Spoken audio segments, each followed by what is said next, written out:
And welcome to Let Them Talk. I'm Paul DiRienzo, and we got another great show in store for you from the community. And we love, on Let Them Talk, this program, which is heard every week here, Tuesdays at 8 p.m. We just love to talk about the community and what the community is up to. And that can mean a lot of things. And one of the stories that we really got into today, my guest and I have been talking about it for Yael. Her name is Yael, right? Yes. I got it. Yael Baron. Yes, welcome. Correct. Yael Baron is a poet and a writer, and she has been writing about her experiences and what she has come and learned from her experiences while dealing with challenges in her life. And I'll let her describe them to you because she is the best person to talk about them, right? Yeah. And then I'll ask questions, and then she's going to perform. So stay tuned. We're going to have several performances of, and I just was privileged to see a small taste of that, and it's going to be great. So, Yael, welcome to Let Them Talk. Hey, how are you? Great, Thanks great for to have having you me on. on. Right, and so you're a poet, but what brings you on this TV show? Because you have a message, right? You're a poet with a message. Yeah, I'm a mental health advocate and activist. I like to use a little bit of performance art as well. I like to think like two people I admire a lot are Oprah Winfrey and Lady Gaga. And if you take the two together, that's what I want to be. Oh, okay. You want to have one of part? Okay, great. Yeah. And so, well, you're definitely you have a beautiful voice, and you're a great writer. So you're right up there with the two of them right there. You have the basic skill set. You just take it to the next level. And I think hopefully this might be a stepping stone to doing that because we can hear your work. Now you're you said mental health advocate? Yes. What does that mean? What is a mental health advocate? Well, the one thing that I've learned about mental health, and I could speak from my own experience as I guess, struggle with mental illness. For many years, I thought that I had bipolar disorder. Mm-hmm. And in reality, I was misdiagnosed. I actually have something called borderline personality disorder, obsessive compulsive disorder, and attention deficit hyperactivity disorder. And it has been difficult to navigate the world with this trifecta. Sure. And one of the biggest challenges has been relating to other people. And through a lot of my life, I've been searching for that way to connect with other people. And, sometimes the way people walk a line, a straight path. But for me, it's diagonal, it's zigzag, it's left and right, but there's still a path. It just takes another way. One of the things that I've learned that's been helpful was navigating boundaries or using boundaries to be able to... Is that why it's called borderline? Oh, no. What is borderline personality disorder? I've heard of it only because I had to do special research. We discussed about it for a case I was covering once years ago. But I think most people might not know it. Often when people ask me, and tell me if I'm right or wrong when I say this, when people ask me what is borderline personality disorder, I say it's sort of like PTSD for women. Well, borderline has some similarities with PTSD, but what I've learned from therapy is that PTSD, if you don't treat it, can become borderline. A lot of the same symptoms. So it has to do with trauma, some sort of trauma. For some people, like certain traumas happen in life. They're not addressed properly, and then it can become that disorder. I see. For me, it's mostly about abandonment and rejection and not being able to handle that properly. Mm-hmm. But what do you mean by properly? Because I used to say that the so-called mentally ill were the real normal people. They were always my friends. it's people. I guess what's that? I was thinking about a Star Wars quote from Obi-Wan Kenobi. A certain point of view. Mm-hmm. Have you seen the movies? Yes, not the most recent ones, but I've seen them. Yeah. But that always stuck out to me. The certain point of view, and mental illness can be interpreted in a certain point of view. Some people could think people are crazy, and another person could think it's just a different way of living. You find what works for you, you adapt. Right. And adaptation is the best way to walk through this. Right. But I've learned a lot of lessons while navigating this relationship. And I think this disorder, so I'll just, I have it with me. Lessons learned along the way. Jumping to conclusions. Now, for many people, no one knows what everyone else is thinking about. You know, someone could be just sitting there reading a book or daydreaming, and someone could walk by and saying, what's that person thinking about? But in general, jumping to conclusions has contributed to 75% of my personal problems. So about what other people are thinking. Yeah, like jumping, this person means this or this person means that. Right. So what I've learned is that if you have a concern, you ask the source directly. Number 2, and this is like 7 lessons I've learned along the way. When people feel understood, they are more likely to listen. Much frustration comes from a lack of understanding. 3, the delivery is key. Sometimes we need to talk, but the way you deliver your information is key. Yeah. Speak with an open heart and a soft tone, and your message is most likely to be heard. And 4, mistakes happen. Yeah. I should have known better. I made a mistake. How did I let this happen? Stop. Yes, it is deflating. You made so much progress, and then voila. And by progress, I'm talking about recovery. It's okay to be upset for a little while, but the worst thing you could do is dwell on a mistake for too long, because it will eat at your soul, literally. And that has happened to me. Like, I make a mistake, and oh my God, you got to forgive yourself. Yeah. And you need to figure out how you can adapt in the future so you avoid making a mistake.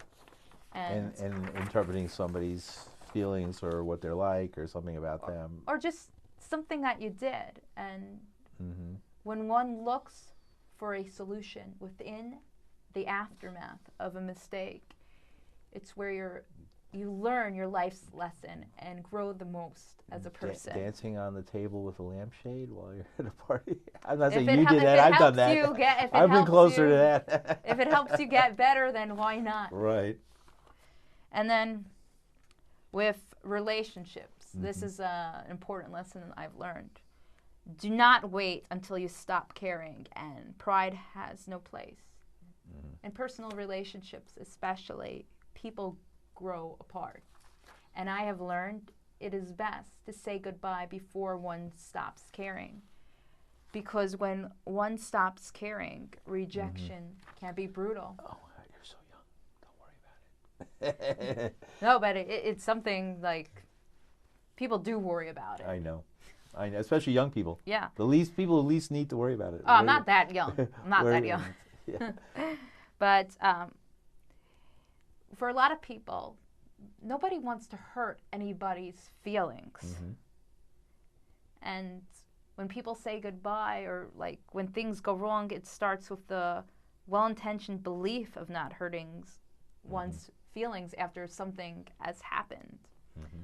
Well, so be it. Hurt my feelings, because if you do not call me out, resentment will build and feelings explode and lives are made miserable. Mm-hmm. And pride has no place. Confront and fix a problem, or communicate your intention to leave. Mm-hmm. But people, and this is for everybody, nobody should wait to leave a relationship before they stop caring. Nobody. Oh, I see. Because Right. you waste. And you're talking about in borderline personality disorder, the when you fall in love with somebody, it's hard feelings of rejection are really strongly felt. Oh, these lessons can apply to anybody. It's just they're strongly felt in everybody. Well, what's the difference when a person who's borderline feels rejection as to when the oddball people who don't have it, or yeah, the right, normals. right. The oddball normals. Well, from what I've seen, everyone can feel hurt, and everyone goes through the grieving process of something ending. Yeah. The difference is that for the so-called normal people, they go through the process, and then it's over, and they could deal with it. They have healthy coping things. And the way people cope is different for every person. Right. But with people with borderline, it's just it can almost feel like death in a way, and like emotional death. It's like for me, it's like you have an emotional dagger within your heart when someone leaves you. Okay. And that's the difference. Everyone goes through a mourning period regarding a relationship. It just, with people borderline, it hits them harder, and it takes much longer for them to recover. Maybe you should have you on my radio show. We can get phone calls from people. It'd be great. Oh, definitely. I think a lot of people would want to talk to you about that. So, Yael? Oh, I had another lesson. Yes. But one thing that's important for people to know, and this is for everyone, that we are only as good as those around us. And we need to choose our circles carefully. And for good or bad, we're influenced by those around us. And within the right company, we are inspired to work towards our potential as people. And one thing, this is a more positive thing, believe in yourself. And you should never underestimate the power of the human spirit. If there's a will, there's a way. And you know what? One should never be afraid to ask for help and do the best that they can. And if within your heart you know you've done your best, that's all you can do, and you got to be proud of it. Okay. Yael Baron. Yes. Fascinating. Yes. You were going to show us one of your performance pieces, at least one. Yes.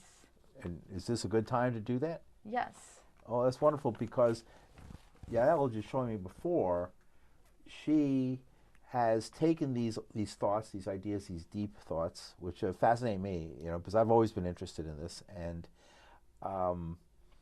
you turned it into art. I did.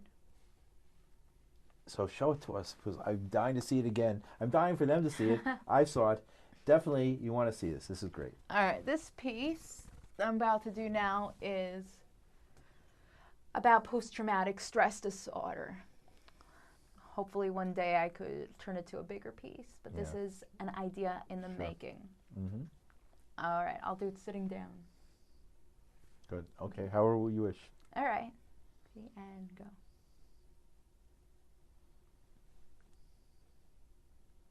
Jackson was a top cadet for our country as he fought. Just like Grandpa and Dad, he was a hero. One day surrounded by enemy fire, for the glory he stepped it up, yeah. Rescued his buddies one by one, and somehow he saved them all. Received the Presidential Medal of Honor to the sky. He stared and smiled, thinking of Dad and Grandpa, thinking of how proud they would be. He looked into the crowd and saw his wife Mary and son Jason. Mary, I love you. And Jason, this medal is for you. And as long as I live, I will make you both proud. And everything went as smooth as life can be until the nightmare started. Sirens, bullets, surprise attack. Eddie has been shot. Patrick has been wounded. Jackson began to relive the traumas of war. He would yell and he would scream. And soon his relationship with Mary and Jason began to suffer. And he would always apologize. And everything would be just fine until the next nightmare.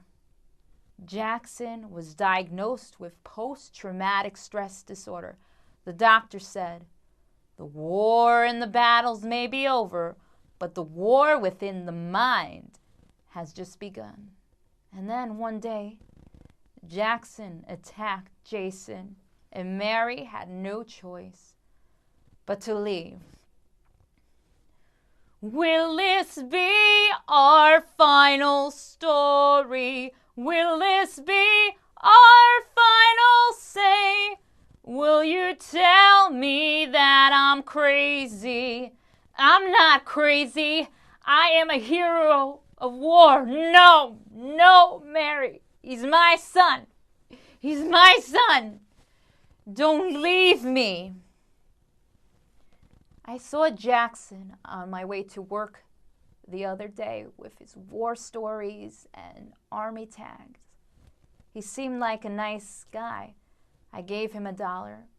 When you walk from West 33rd to East 33rd, that's where a lot of the homeless like to hang out.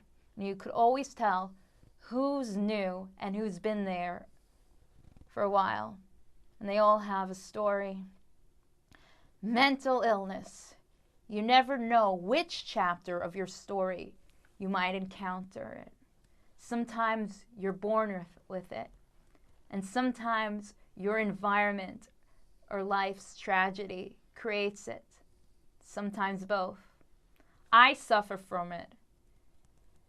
And I fight tooth and nail to prevent the streets of 33rd from becoming my battlefield. There is a fine line between being sane and insane. I choose to live in between. Will this be my final story? Will this be my final say? Will you tell me that I'm crazy, that I'm a freak, that's not okay? I am human.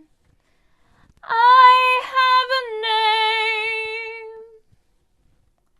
That's a little piece working on. How can people find out, like, are you performing anytime coming up, or can people find out about your work anywhere on the internet? Do you have a website or something like that?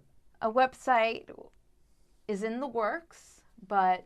So we'll have to have you on again to talk about it. But in May, I hope to be having a lot of events for Mental Health Awareness Month. Oh, great. And we were talking about maybe doing a show here about that. Yeah, we'll have some few people on. We'll talk about it. Okay, great. It'll be a lot of fun talking about the issues that everyone can relate to. Sure. Sounds great. Yeah. So, okay, let's talk about, I want to have another one of your performances, but I want to spend a few minutes. Let's take what I've learned from you in the first half hour of this program, 20 minutes of this program, and ask how it applies. You know, we were talking earlier on the way over here about how President Trump, after that last horrific shooting that happened, immediately says the problem is not guns, the problem are mentally ill people. Yet a lot of people in the field say that's crazy. The people you call mentally ill are suffering people, and not usually the type of people who run around like maniacs, like Charlie Manson or something like that, Oh, right? And that it's unfair to make to assume that just because somebody goes crazy with a gun in a school, they are mentally ill. It's not true. yeah. The people who do these horrific things, Yeah. there's something called being not a nice person, or someone who does have some issues. Mm-hmm. But I think in this country we need to regulate who gets the guns and how you get the guns. You know, it takes a lot to get a driver's license. Why not make it just as hard to get a gun? I asked the NRA that. It's a right. Driving isn't a right. Owning a gun is a right, which is ridiculous, because if that's true, then the right to free speech means that I could get up in Tompkins Square Park at 3 o'clock in the morning and start screaming. How come I can't do that? There's obviously time, manner, place restrictions on rights. True. The right to freedom of speech, for sure. You can't you can't yell fire in a crowded theater. Yeah, You know, that's like not freedom of speech, right? that's true. So why can't you have a driver's license for guns? Yeah. You know, there's no reason not to, unless, well, we know why it's a political reason rooted in American history we won't get into. That's another story, Yes. right? But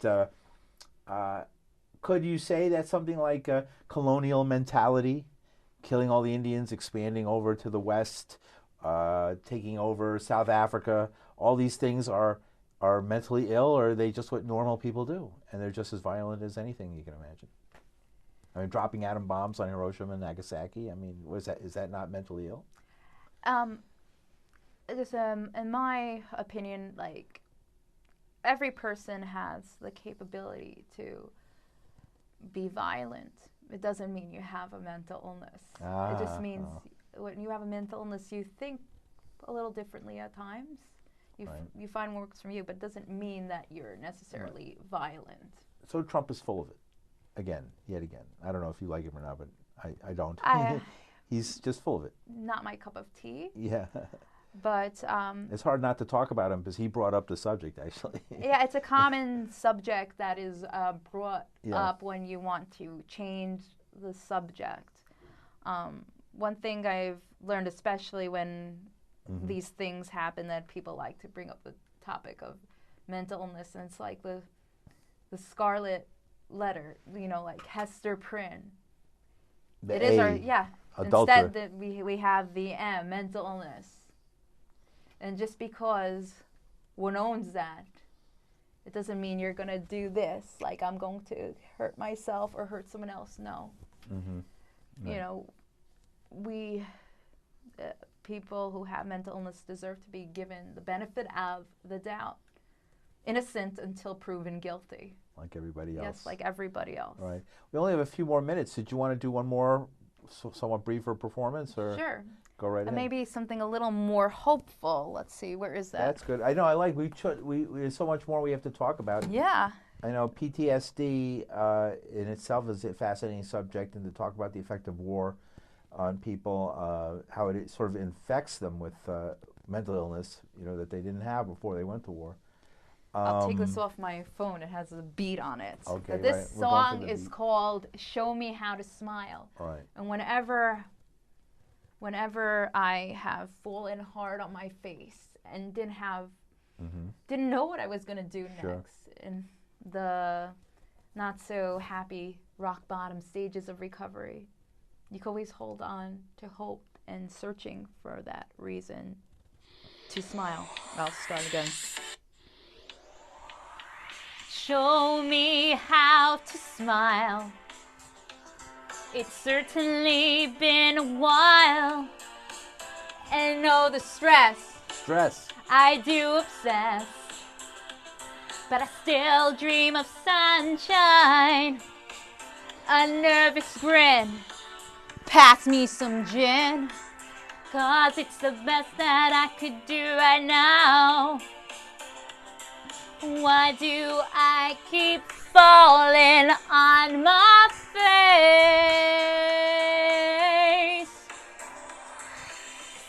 Somehow how can I escape to a better place of time?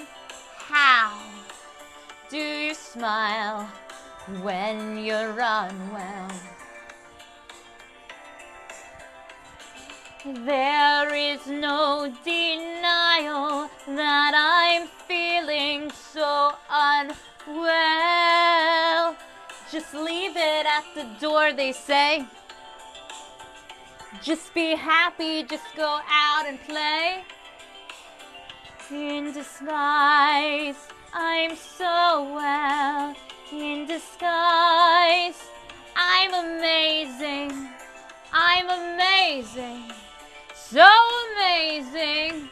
Look at me. I'm amazing.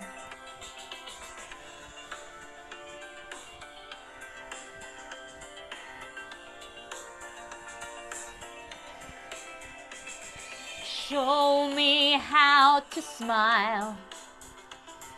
Emotionally, that's my style.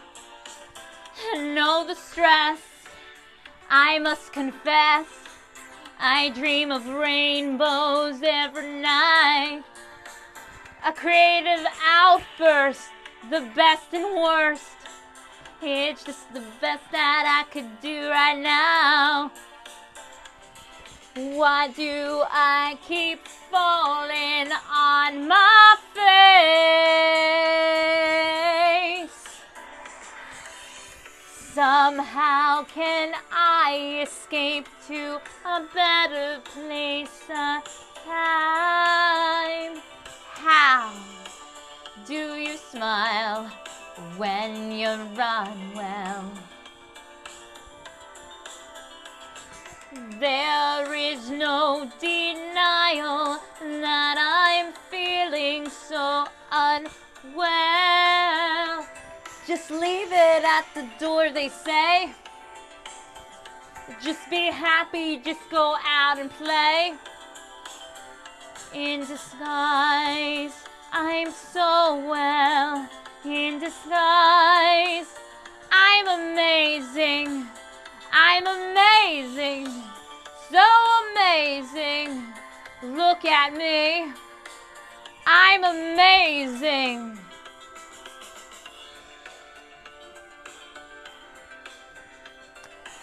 Thank you, Yael Baron, for joining us on Let Them Talk. Thanks for having me. And that's it. We're done. Yes.